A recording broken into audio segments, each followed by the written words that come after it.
Kanang gilid sa kanang nasa gilid. San? Walas. Walas. Ay, balas.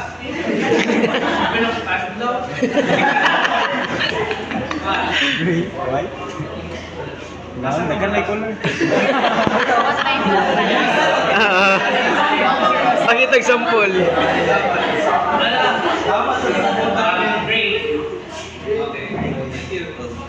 Yay!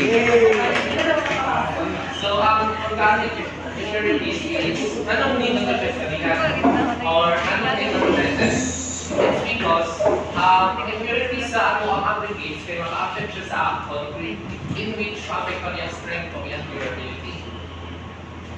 Next is, ang test na gamitin na ito is being determined by ESTF C40.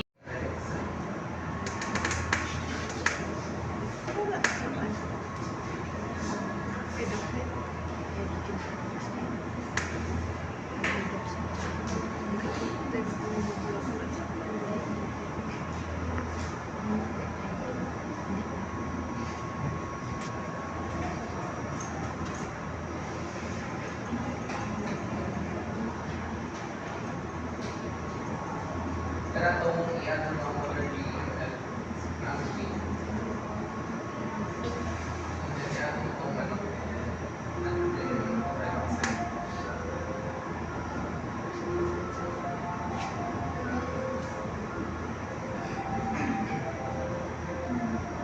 Then after rotate is sa wala ng rocks.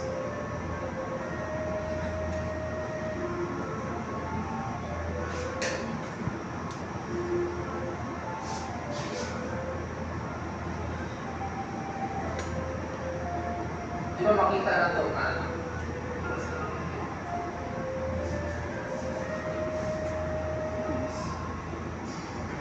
So asa man na ito makita ang color sa liquid? Di ba sa number 2?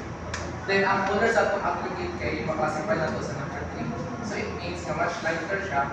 So, dili kayo na yung impurities.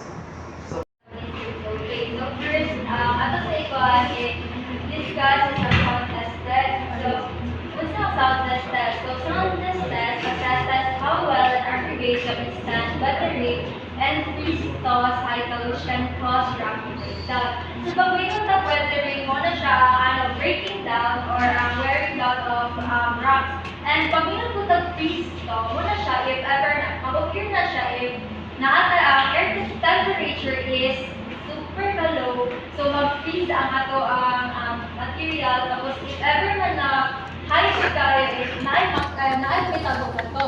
Pag meron nag-towing, it is unfreezing. So pag meron nag-freeze to cycle, it is freeze-unfreeze cycle. So, atin picture na before and after sound test. So makita na to ang difference sa ilahan dugang kay sa before is instant pa kaya itong aggregate. Tapos pag after na is ang atong sound test sa after sa sound test is makita na to mga